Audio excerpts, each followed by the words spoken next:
Good morning friends, welcome to my new video. तो आज मैं स्टार्ट करने वाला हूं क्लास 10 का एक्सरसाइज 8.1। चैप्टर का नाम है trigonometry.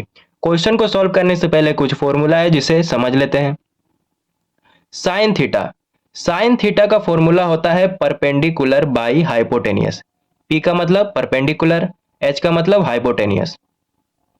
Cos theta. Cos theta का फॉर्मूला होता है बेस बाई हाइपोटेनियस। बी का मतलब बेस और एच का मतलब hypotenuse. Tan theta. Tan theta का फॉर्मूला होता है perpendicular by base. Cot theta. Cot theta का फॉर्मूला होता है base by perpendicular.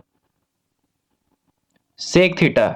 Sec theta का फॉर्मूला होता है hypotenuse by base. And six, cosec theta.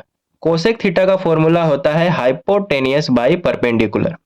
अब ये परपेंडिकुलर, हाइपोटेनियस और बेस होता क्या है आगे समझते हैं। क्वेश्चन नंबर 1 में दिया हुआ है in triangle ABC right angled at B, A B equal to 24 centimetre, B C equal to 7 centimetre, determine 1 2। कहने का मतलब है कि एक ट्रायंगल है एबीसी जिसमें राइट एंगल बन रहा है बी पॉइंट में। राइट एंगल का मतलब जो 90 डिग्री का एंगल बनाता हो, तो वो कहाँ बन रहा है? बी पॉइंट में बन रहा है।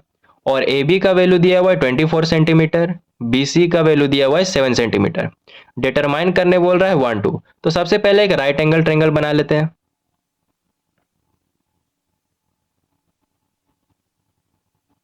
ठीक है, इसे ए बोलेंगे, इसे बी बोलेंगे और इसे सी बोलेंगे। क्वेश्चन में बोल रहा है कि राइट एंगल बन रहा है बी पॉइंट में, यानी 90 डिग्री एंगल। तो यहाँ पे 90 डिग्री का एंगल बना दिए। ए बी दिया हुआ है 24 सेंटीमीटर, तो यहाँ पे देंगे 24 सेंटीमीटर। बी सी दिया हुआ है 7 सेंटीमीटर, यानी यहाँ पे 7 सेंटीमीटर लिखेंगे। और ए सी हमें नहीं मालूम। ठीक है, अब देखो ये जो लाइन है इसे परपेंडिकुलर बोलते हैं, तो यहाँ पे परपेंडिकुलर लिखेंगे। और ये जो लाइन है इसे बेस बोलते हैं। ठीक है, तो बी लिख दिए। और ये जो लाइन है इसे हाइपोटेनियस बोलते हैं, तो एच लिखेंगे यहाँ पर। परपेंडिकुलर तो हमें पता है कि वो 24 सेंटीमीटर है। बेस का भी वैल्यू पता है कि वो 7 सेंटीमीटर है। लेकिन हाइपोटेनियस का वैल्यू हमें नहीं पता। तो हाइपोटेनियस निकालने के लिए इसका फॉर्मूला होता है H square equal to P square plus B square. Hypotenuse का स्क्वायर इक्वल टू परपेंडिकुलर का स्क्वायर प्लस बेस का स्क्वायर। तो हाइपोटेनियस तो निकालना है, तो इसे यहाँ पर सेम लिखेंगे, इक्वल टू परपेंडिकुलर का स्क्वायर। तो परपेंडिकुलर का वैल्यू दिया हुआ है 24, तो यहाँ पर लिखेंगे 24 का स्क्वायर प्लस बेस का स्क्वायर। बेस का वैल्यू दिया हुआ है 7, तो 7 का स्क्वायर कर देंगे यहाँ पर। हाइपोटेनियस का स्क्वायर इक्वल टू 24 का स्क्वायर होता है 576 प्लस 7 का स्क्वायर होता है 49। ठीक है, 576 को 49 के साथ प्लस करेंगे तो 656 आएगा। अब यहाँ पर देखो हाइपोटेनियस का स्क्वायर दिया हुआ है, यहाँ पर हमें सिर्फ एक ही हाइपोटेनियस का वैल्यू निकालना है। लेकिन यहाँ पे दो हाइपोटेनियस है, तो दोनों साइड स्क्वायर रूट लगा देंगे। इधर भी लगा देंगे और इधर भी लगा देंगे। ठीक है, अब देखो हाइपोटेनियस का स्क्वायर दिया हुआ है, यानी यहाँ पे हाइपोटेनियस 2 है, तो इसे इस तरह भी लिख सकते हैं h into H equal to square root 656। अब देखो यहाँ पे जब स्क्वायर रूट को हटाएंगे तो अंदर जो 2h है, जब ये हटेगा तो बाहर सिर्फ एक ही h लिखाएगा। यहाँ पर एक h लिख दिए। फिर से बोलते हैं, ये स्क्वायर रूट के अंदर 2h है, जब इस स्क्वायर रूट को हटाएंगे तो बाहर सिर्फ एक ही h लिखाएगा। ठीक है, इक्वल टू 656 का स्क्वायर रूट 25 होगा और सेंटीमीटर लिखेंगे। तो हाइपोटेनियस का वैल्यू हो गया 25 सेंटीमीटर। अब देखो परपेंडिकुलर का वैल्यू मालूम है 24 सेंटीमीटर, बेस का भी वैल्यू मालूम है 7 सेंटीमीटर और हाइपोटेनियस का भी वैल्यू मालूम है 25 सेंटीमीटर। अब साइन ए का वैल्यू निकालेंगे और कोस ए का वैल्यू निकालेंगे।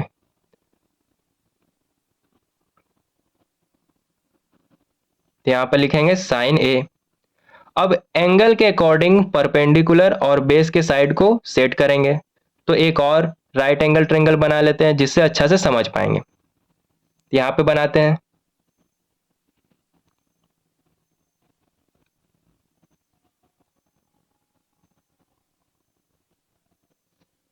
इस पॉइंट को ए मानेंगे, इस पॉइंट को बी मानेंगे और इस पॉइंट को सी मानेंगे।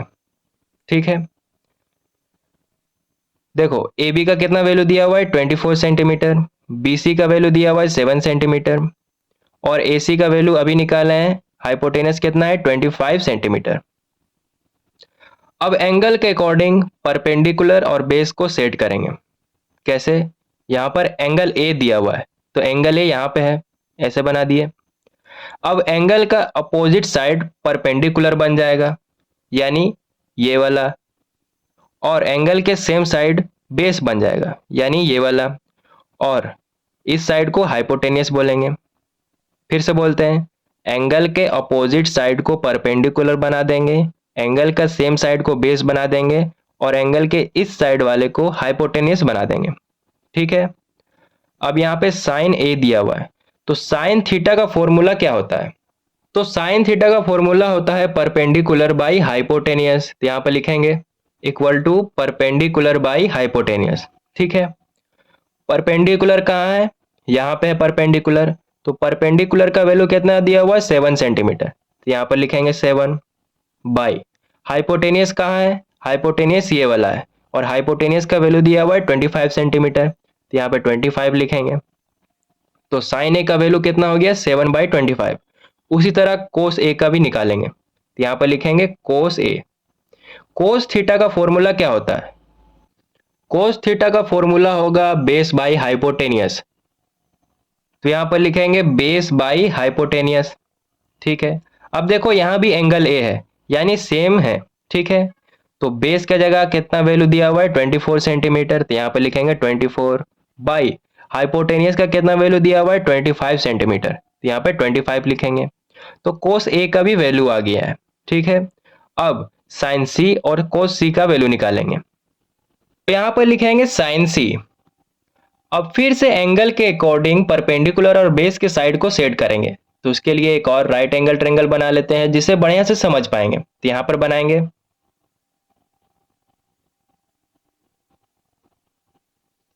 ए बी सी, बी पॉइंट में 90 डिग्री का एंगल बन रहा है, तो यहां पे बना देते हैं। तो ये मेरा बन गया राइट एंगल ट्रायंगल। अब ए बी का वैल्यू दिया हुआ है 24 सेंटीमीटर, बी सी का वैल्यू दिया हुआ है 7 सेंटीमीटर और ए सी का वैल्यू दिया हुआ है 25 सेंटीमीटर। यहाँ पे एंगल सी दिया हुआ है, तो एंगल सी कहाँ पे है? एंगल सी यहाँ पे, तो यहाँ पर एंगल बना दिए। अब एंगल का अपोजिट साइड परपेंडिकुलर बन जाएगा और एंगल का सेम साइड बेस बन जाएगा और ये वाला साइड हाइपोटेनियस रहेगा। साइन थीटा का फॉर्मूला होता है परपेंडिकुलर बाई हाइपोटेनियस। परपेंडिकुलर यहाँ पर है और हाइपोटेनियस यहाँ पे है, तो परपेंडिकुलर का वैल्यू दिया हुआ है 24, तो यहाँ पर लिखेंगे 24 बाई हाइपोटेनियस का वैल्यू दिया हुआ है 25, तो यहाँ पर लिखेंगे 25। साइन सी का वैल्यू आ गया। अब कोस सी का वैल्यू निकालेंगे। कोस थीटा का फॉर्मूला होता है बेस बाई हाइपोटेनियस। बेस यहाँ पे है और हाइपोटेनियस यहाँ पे है, तो बेस का वैल्यू दिया हुआ है 7, तो यहाँ पे लिखेंगे 7 बाई हाइपोटेनियस का वैल्यू दिया हुआ है 25, तो यहाँ पे लिखेंगे 25। इसी तरह कोस सी का भी वैल्यू आ गया। क्वेश्चन नंबर 2 में बोल रहा है कि 10p माइनस कोटर फाइंड करो, फिगर गिवन दिया हुआ है। तो देखो यहाँ पे परपेंडिकुलर का तो वैल्यू मालूम है कि वो 12 सेंटीमीटर है, हाइपोटेनियस का भी वैल्यू मालूम है कि वो 13 सेंटीमीटर है, लेकिन बेस का वैल्यू नहीं मालूम। तो सबसे पहले बेस का वैल्यू निकालना पड़ेगा। तो इसका फॉर्मूला हो जाएगा हाइपोटेनियस का स्क्वायर इक्वल टू परपेंडिकुलर का स्क्वायर प्लस बेस का स्क्वायर। हाइपोटेनियस का स्क्वायर, तो यहाँ पे 13 का स्क्वायर हो जाएगा इक्वल टू परपेंडिकुलर का स्क्वायर, तो 12 का स्क्वायर हो जाएगा प्लस बेस का स्क्वायर। इसका वैल्यू नहीं मालूम तो इसे यहाँ पर सेम लिखेंगे। ठीक है, अब 13 का स्क्वायर दिया हुआ है, तो 13 का स्क्वायर हो जाएगा 169 इक्वल टू 12 का स्क्वायर हो जाएगा 144 प्लस बेस का स्क्वायर। अब देखो यहाँ पे 144 प्लस में है, इसे जब इस साइड भेजेंगे तो माइनस में कन्वर्ट हो जाएगा, तो हो जाएगा 169 माइनस 144 इक्वल टू बेस का स्क्वायर। अब 169 में 144 माइनस करेंगे तो 25 आएगा और इक्वल टू में बेस का स्क्वायर।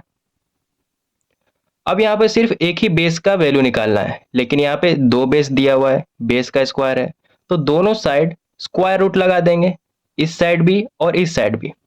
ठीक है, अब बेस का स्क्वायर है, यानी यहाँ पे 2 को बेस है, तो इसे इस तरह भी लिख सकते हैं b इंटू बी करके। ठीक है, अब जब इस स्क्वायर रूट को हटाएंगे,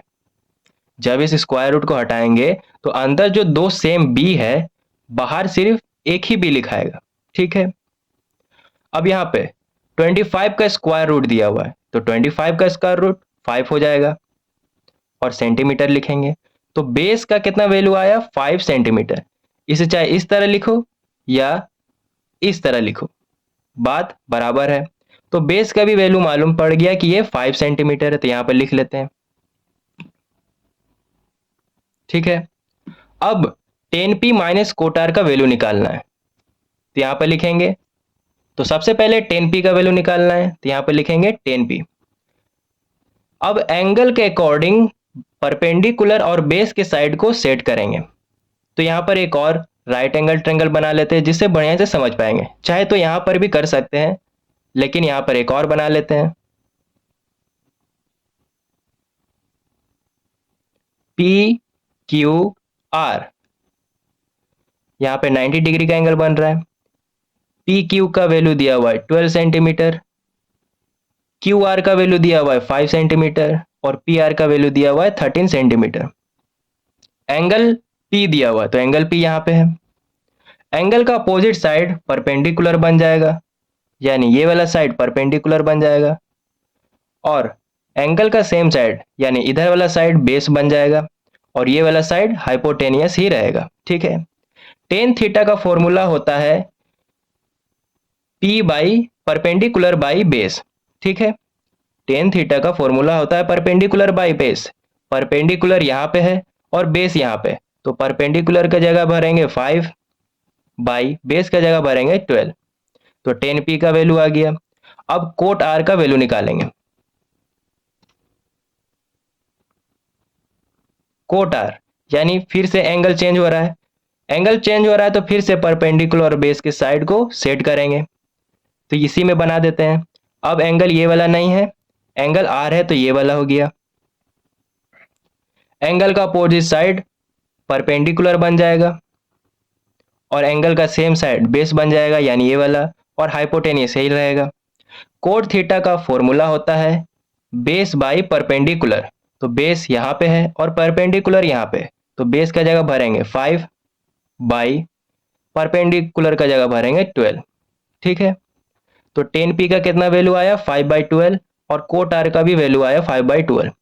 अब यहाँ पर हमें फाइंड करने बोल रहा है 10p माइनस कोट आर, तो यहाँ पर लिखेंगे 10p minus cot are. 10p का जगह पुट करेंगे 5/12 माइनस कोट आर के जगह पुट करेंगे 5/12। अब देखो दोनों सेम नंबर है और माइनस में, तो जब इसे माइनस करेंगे तो 0 ही आ जाएगा। तो क्वेश्चन नंबर 2 सॉल्व हो गया।